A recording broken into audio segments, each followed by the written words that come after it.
ఇది పంజాబీ డ్రెస్. నెక్కి V neck తీసుకొని ఇలాగా కట్ వర్క్ తీసుకున్నాను. Full hands.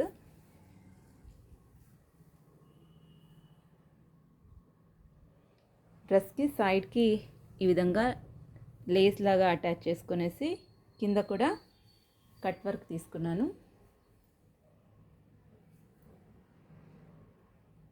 ఇది కొద్దిగా లూజ్ ప్యాంట్.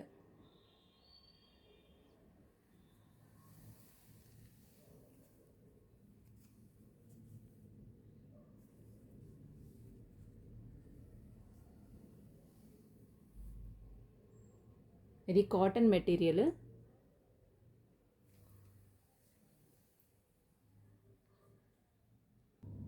ఈ విధంగా బ్లాక్ దుపట్టా కూడా ఇచ్చాడు.